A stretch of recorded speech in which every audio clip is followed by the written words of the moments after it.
때까지 사울을 다시 가서 보지 아니하였으니 이는 그가 사울을 위하여 슬퍼함이었고 여호와께서는 사울을 이스라엘 왕으로 삼으신 것을 후회하셨더라. 여호와께서 사무엘에게 이르시되 내가 이미 사울을 버려 이스라엘 왕이 되지 못하게 하였거늘 내가 그를 위하여 언제까지 슬퍼하겠느냐. 너는 뿔에 기름을 채워 가지고 가라. 내가 너를 베들레헴 사람 이새에게로 보내리니 이는 내가 그의 아들 중에서 한 왕을 보았느니라 하시는지라. 사무엘이 이르되 내가 어찌 갈 수 있으리까. 사울이 들으며 나를 죽이리이다 하니 여호와께서 이르시되 너는 암송아지를 끌고 가서 이를 내가 여호와께 제사를 드리러 왔다 하고 이새를 제사에 정하라. 내가 내게 행할 일을 가르치리니 내가 내게 알게 하는 자에게 나를 위하여 기름을 부을지니라. 사무엘이 여호와의 말씀대로 행하여 베들레헴에 이르매 성읍 장로들이 떨며 그를 영접하여 이르되 평강을 위하여 오시나이까. 이르되 평강을 위함이니라. 내가 여호와께 제사하러 왔으니 스스로 정결하게 하고 와서 나와 함께 제사하자 하고 이새와 그의 아들들을 성결하게 하고 제사에 정하니라. 그들이 오매 사무엘이 엘리압을 보고 마음에 이르기를 여호와의 기름 부으실 자가 과연 주님 앞에 있도다 하였더니 여호와께서 사무엘에게 이르시되 그 영모와 길을 보지 말라. 내가 이미 그를 버렸노라. 내가 보는 것은 사람과 같이 아니하니 사람은 외모를 보거니와 나 여호와는 중심을 보느니라 하시더라. 이새가 아비나답을 불러 사무엘 앞을 지나가게 하며 사무엘이 이르되 이도 여호와께서 택하지 아니하셨느니라 하니 이새가 산마도 가게 하며 사무엘이 이르되 이도 여호와께서 택하지 아니하셨느니라 하니라. 이새가 그의 아들 일곱을 다 사무엘 앞으로 지나가게 하나 사무엘이 이새에게 이르되 여호와께서 이들을 택하지 아니하셨느니라 하고 또 사무엘이 이새에게 이르되 내 아들들이 다 여기 있느냐. 이새가 이르되 아직 막내가 남았는데 그는 양을 치나이다. 사무엘이 이새에게 이르되 사람을 보내어 그를 데려오라. 그가 여기 오기까지는 우리가 식사 자리에 앉지 아니하겠노라. 이에 사람을 보내어 그를 데려오매 그의 빛이 붉고 눈이 빼어나고 얼굴이 아름답더라. 여호와께서 이르시되 이가 그니 일어나 기름을 부어라 하시는지라. 사무엘이 기름불병을 가져다가 그 형제 중에서 그에게 부었더니 이날 이후로 다윗이 여호와의 영에게 크게 감동되니라. 사무엘이 떠나서 라마로 가니라. 아멘. 오늘 수요 기도회에 오신 모든 분들에게 하나님의 크신 축복과 은혜가 임하시길 바랍니다. 저는 오늘 여러분과 함께 중심을 보시는 하나님이란 제목으로 하나님 말씀을 나누고자 합니다. 사무엘이 제사장이요 예언자요 사사로 활동하던 시대에 이스라엘의 장로들이 사무엘을 찾아와 다른 나라들처럼 우리에게도 왕을 세워달라고 요구하였습니다. 성 아우구스티누스가 이런 말을 했습니다. 하나님은 우리의 협조 없이 우리를 창조하셨지만 우리의 협조 없이 우리를 구원하시지는 않는다. 우리가 어리석고 악한 행동을 고집할 때 하나님은 굳이 막지 않으신다는 뜻입니다. 그들이 끝내 하나님의 백성다움을 포기하고 다른 나라들처럼 되기를 고집했을 때 하나님은 사무엘을 불러 그들의 말을 들어주라고 말씀하십니다. 그렇게 해서 세워진 이스라엘의 첫 번째 왕이 사울 왕이었습니다. 구약 성경에는 사울에 대해 이런 평가를 내렸습니다. 사무엘상 9장 2절입니다. 기스에게 아들이 있으니 그의 이름은 사울이요 준수한 소년이라. 이스라엘 자손 중에 그보다 더 준수한 자가 없고 키는 모든 백성보다 어깨 위만큼 더 컸더라. 아멘. 일단 외형적으로 판단했을 때 그는 한 나라의 왕이 될 만한 사람이었습니다. 이스라엘 자손 중에 그보다 더 준수한 자가 없고 또 키는 모든 백성보다 어깨 위만큼 더 컸다면 그는 정말 머리부터 발끝까지 어디 한 곳 험잡을 데가 없는 외모의 소유자가 분명히 있습니다. 더구나 그의 아버지 기스가 암나기들을 읽고 그에게 암나기들을 좀 찾아보라고 했을 때 에브라임 산지와 또 살리사 땅과 살림 땅, 살림과 베냐민 사람의 땅으로 찾아다니는 모습이라든지 그러다 시간이 많이 지체된 것을 알고 내 아버지께서 암나기 생각은 고사하고 우리를 위하여 걱정하실까 두려워하노라 하며 아버지를 더 걱정하는 모습이라든지 사환이 하나님의 사람을 찾아가 묻자 했을 때 어찌 빈손으로 가겠느냐며 당혹해하는 그 여러 모습을 통해서 우리는 그가 얼마나 겸손하고 또 고든 사람인지도 알 수가 있습니다. 그러나 우리는 왕이 된 이후에 그의 행동을 보면서 사람의 인격이라는 것이 얼마나 나약한 것인지도 보게 됩니다. 왕이 된 이후로 사울은 번번이 사무엘과 충돌했습니다. 그는 하나님을 두려워하지도 않았고 말씀에 또 불순종했습니다. 그는 사무엘의 제사 직무를 침해하는가 하며 또 아말렉과의 전쟁에 나섰을 때는 그들이 모든 소유를 남기지 말고 진멸하라는 하나님 말씀이 있었음에도 그 말씀을 거역하고 전리품을 챙겼다가 또 사무엘에게 책망을 듣기도 합니다. 왕이 스스로 작게 여길 그때에 이스라엘 지파의 머리가 되지 아니하셨나이까 하는 사무엘의 책망이라든지 또 왕이 여호와의 말씀을 버렸으므로 여호와께서도 왕을 버려 왕이 되지 못하게 하셨나이다라고 한 사무엘에 대해 책망을 통해서 우리는 사울의 불순종이 어느 정도였는지 또 어렵지 않게 짐작할 수가 있습니다. 마침내 우리가 함께 읽은 본문에 가슴 아픈 이야기가 나옵니다. 사무엘상 15장 33절로 35절입니다. 이에 사무엘은 라마로 가고 사울은 사울 기브아 자기의 집으로 올라가니라. 사무엘이 죽는 날까지 사울을 다시 가서 보지 아니하였으니 이는 그가 사울을 위하여 슬퍼함이었고 여호와께서는 사울을 이스라엘 왕으로 삼으신 것을 후회하셨더라. 아멘. 사무엘은 그의 고향 라마로 가고 사울은 그의 고향 기브아로 갑니다. 그들의 고향은 그리 멀지 않은 곳이었음에도 그들은 죽는 날까지 서로 보지 않았습니다. 사무엘은 사울을 위해 슬퍼했습니다. 비록 실패한 왕이었지만 그러나 선지자로서의 연민을 가졌던 것 같습니다. 하나님은 아직도 사울을 왕으로 삼은 것에 대해 후회하셨다는 대목에서는 우리의 가슴도 아픕니다. 이후로 성경은 그가 몰락해가는 모습을 안쓰럽게 그려주고 있습니다. 사무엘상 16장 4절입니다. 여호와의 영이 사울에게서 떠나고 여호와께서 부리시는 악령이 그를 번뇌하게 한지라. 아멘. 여호와의 영이 그에게 떠나자 그는 번뇌하는 인생을 살게 됩니다. 그는 이후로 극도의 공포에 시달리며 엉망치료에 의존한 삶을 살게 됩니다.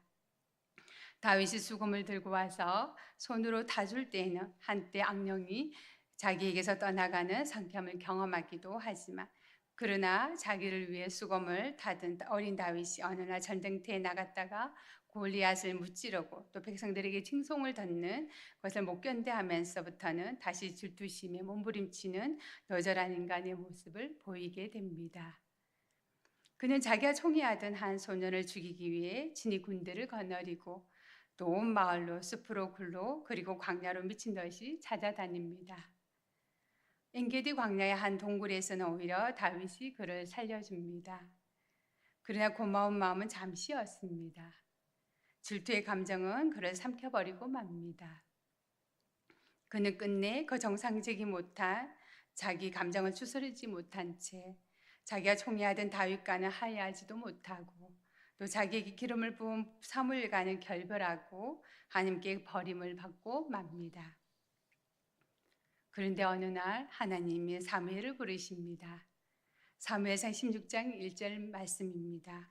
여호와께서 사무엘에게 이르시되 내가 이미 사울을 버려 이스라엘 왕이 되지 못하게 하였거늘 내가 그를 위하여 언제까지나 슬퍼하겠느냐.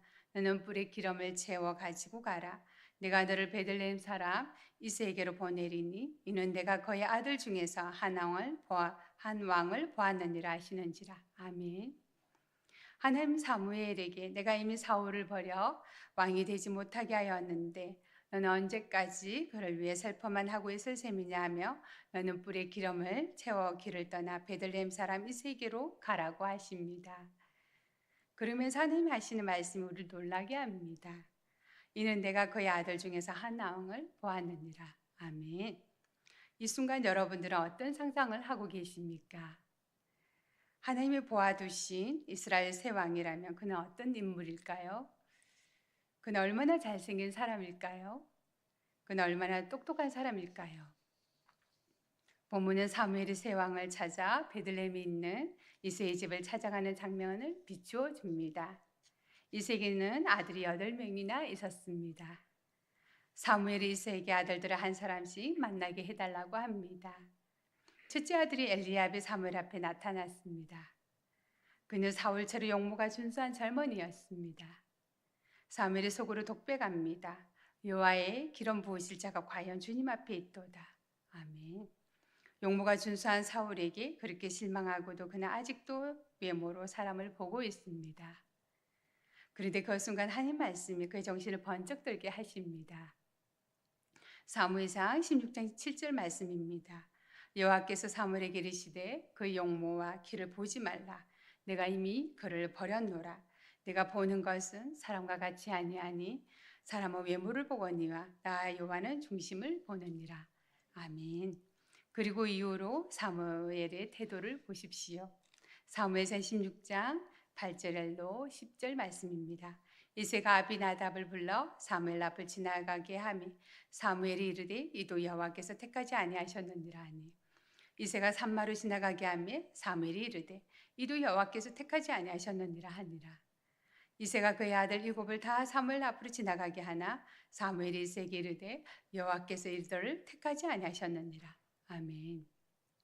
하나님의 기준을 분명히 알게 된 사무엘은 더 이상 외모나 키를 왕의 기준으로 보지 않습니다. 이새의 아들 7명은 모두 뛰어난 외모를 가졌음에도 불구하고 사무엘은 그들을 모두 지나보냅니다. 그들 가운데 왕이 될 인물이 없는 것을 이상하게 생각한 사무엘이 이새에게 아들이 또 없느냐라고 묻자 이새는 아직 막내가 남았는데 그는 양을 지키나이다 하고 대답합니다. 사무엘이 이새에게 말합니다. 사람을 보내어 그를 데려오게 오라. 그가 여기 오기까지는 우리가 식사의 자리에 앉지 않겠노라. 그리고 이어지는 말씀을 보십시오. 사무엘상 16장 12절로 13절입니다. 이에 사람을 보내 그를 데려오매 그의 빛이 붉고 눈이 빼어나고 얼굴이 아름답더라. 여호와께서 이르시되 이가 거니 일어나 기름을 부어라 하시는지라. 사무엘이 기름 뿔병을 가져다가 그 형제 중에서 그에게 부었더니 이날 이후로 다윗이 여호와의 영에게 크게 감동되니라. 아멘. 여러분 가운데 이 말씀을 읽으면서 약간 어야해 하시는 분도 계실지 모르겠습니다. 다윗은 볼이 붉고 눈이 반짝이는 잘생긴 사람이었지만 그러나 하나님은 그의 그런 외모보다 중심을 보셨다는 것입니다. 그러면 하나님이 외모보다 중심을 보신다는 것이 무슨 뜻일까요? 본문에서는 외모라고 번역된 단어는 히브리어로 아인인데 눈을 의미합니다. 그러니까 사람은 외모를 보거니와라는 말씀은 사람은 눈으로 그 모습만을 보거니와라는 뜻입니다. 반면에 중심은 히브리어로 레바브인데 마음, 저 인간의 내면 세계를 가리킵니다. 따라서 나 여호와는 중심을 보느니라는 말씀은 나 여호와는 외모보다 내면을 본다는 뜻입니다. 그런데 하나님이 그러한 시선으로 보았을 때 본문 이후로 사울은 계속해서 하나님으로부터 마음이 멀리 있는 자로 또 그리고 하나님과 소통이 단절된 자로 나타납니다. 반면에 다윗은 하나님의 마음에 둔 자로 그리고 계속해서 하나님의 뜻을 찾아가는 자로 대표됩니다. 결국 이 말씀이 오늘 우리에게 묻는 것은 그러면 지금 우리의 마음은 하나님 앞에서 어떠냐는 것입니다. 마음을 중요하게 여기시는 하나님이 지금 나를 보시는데 하나님께 들킨 내 마음은 어떤 상태에 있느냐는 것입니다. 하나님을 사모하는 내 마음을 들킨다는 것은 행복한 일입니다. 하나님의 뜻을 찾아 묵상하는 내 마음을 들킨다는 것은 행복한 일입니다. 그러나 들키고 싶지 않은 내 마음을 들킨다는 것은 무척 당혹스러운 일이고 부끄러운 일입니다. 다윗에 앞서 사무엘 앞을 통과한 7명의 형제는 과연 어떤 중심을 가졌던 것일까요? 준수한 외모를 가진 거들이었지만 그러나 그들의 내면은 준수하지 못했던 것 같습니다.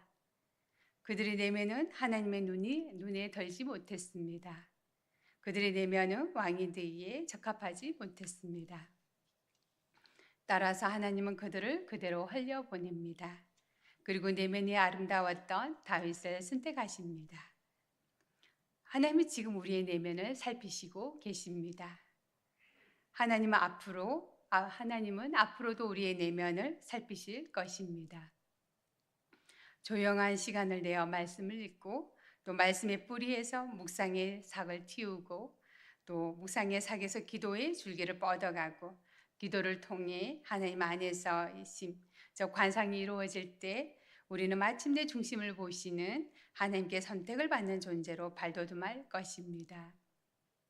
그런데 예수님은 오늘 복음서에서 그 순간 하나님 하시는 일에 대해 말씀하십니다.